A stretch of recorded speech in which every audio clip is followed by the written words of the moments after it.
नमस्कार, राज की बात में आपका स्वागत है। ममता बनर्जी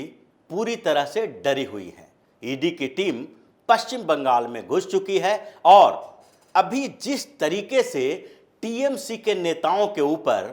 ईडी और सीबीआई की कार्रवाई हुई है, उसके बाद ममता बनर्जी के खेमे में भूचाल मचा हुआ है। ममता बनर्जी मीटिंग पर मीटिंग ले रही हैं और उस बैठक में ये चर्चा की जा रही है कि अगला नंबर किसका होगा और जिस व्यक्ति का नंबर होगा उसे पहले ही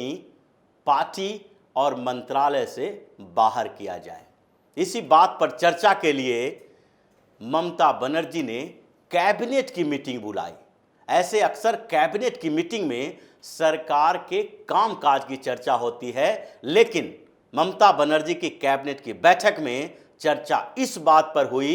कि कैसे भ्रष्टाचार को छुपाया जा सकता है, घोटाले के पैसे को किस तरीके से ठिकाना लगाया जा सकता है और भ्रष्टाचार करने के बावजूद कैसे अपनी छवि को सुधारा जा सकता है। ममता बनर्जी ने इसके लिए अपने कैबिनेट सहयोगियों यानी टीएमसी के मंत्रियों को गुरु मंत्र दिया और साथ ही टीएमसी के नेताओं को भी वो गुरु मंत्र दिया, क्योंकि सिर्फ मंत्री ही नहीं बल्कि टीएमसी के कई नेता भी ऐसे हैं जिसके ऊपर भ्रष्टाचार के गंभीर आरोप हैं। अनुव्रत मंडल अभी जेल में हैं, जो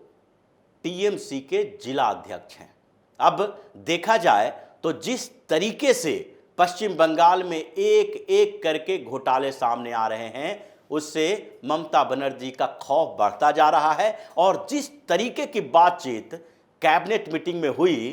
वो इसी ओर इशारा करता है कि ईडी और सीबीआई का अगला शिकार कौन होगा, इसके ऊपर चर्चा टीएमसी के अंदर हो रही है। और ये चर्चा गंभीर इसलिए भी है क्योंकि ममता बनर्जी का सपना टूटता दिखाई पड़ रहा है। वहां पर पंचायत का चुनाव भी होना है और 2024 में लोकसभा चुनाव की तैयारी भी चल रही है। और इस बीच जिस तरीके से ममता सरकार के भ्रष्टाचार एक के बाद एक सामने आ रहे हैं, उससे पश्चिम बंगाल में एक गुस्सा है ममता बनर्जी की सरकार को लेकर। और इसलिए कैबिनेट की बैठक में ममता बनर्जी ने सरकारी कामकाज के बारे में कोई चर्चा नहीं की, डेवलपमेंट के प्रोजेक्ट के बारे में चर्चा नहीं की, लेकिन चर्चा की कि कैसे आप भ्रष्टाचार करने के बावजूद अपने पैसे को छुपा सकते हो, लोगों के सामने अपनी छवि सुधार सकते हो। और उसका एक उदाहरण ममता बनर्जी खुद हैं। ममता बनर्जी सादगी से रहती हैं, साड़ी सामान्य, चप्पल सामान्य और रहने सहने का तरीका सामान्य। यही बात उन्होंने सबसे पहले अपने मंत्रियों को समझाया कि अगर भ्रष्टाचार कर रहे हो तो दिखावा न करो, दिखावा करने की प्रवृत्ति छोड़ दो। अगर अपने क्षेत्र में जाओ तो सामान्य गाड़ियों से जाओ, ये पहला गुरु मंत्र था।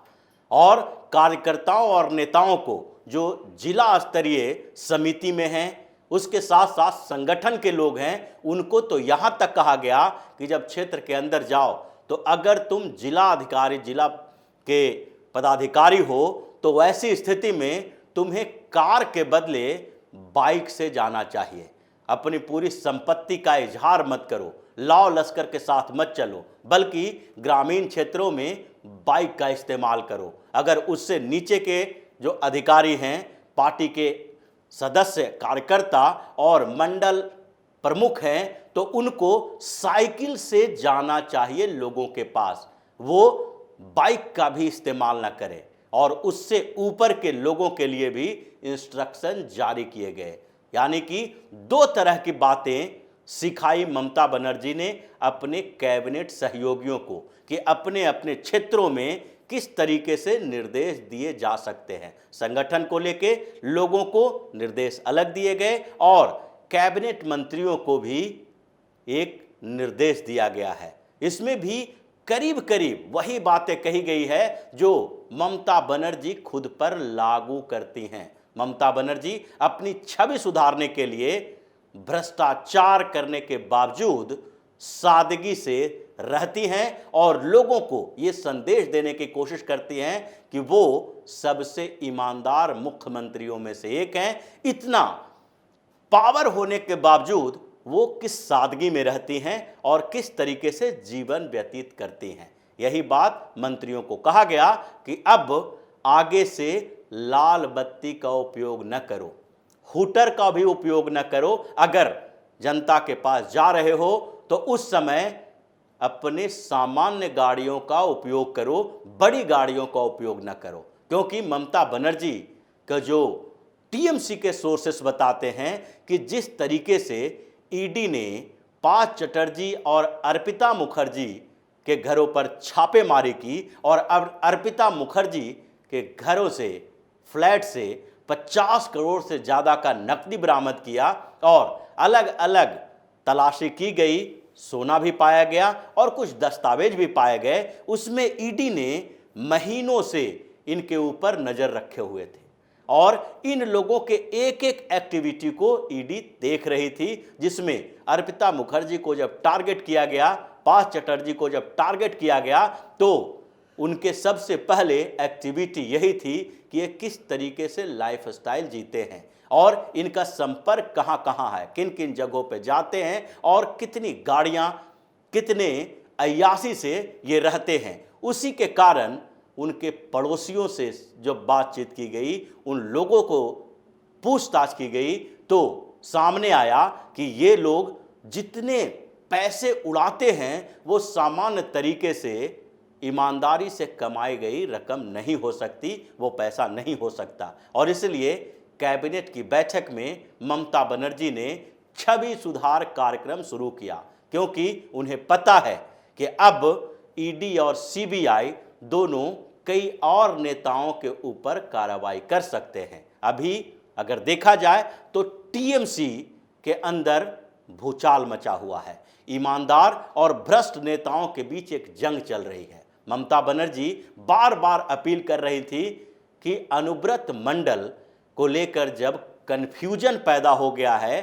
टीएमसी के अंदर, वो कन्फ्यूजन दूर किया जाए, क्योंकि अनुव्रत मंडल के पीछे ममता बनर्जी खड़ी थी और उनको लग रहा था कि ये मंत्री नहीं हैं,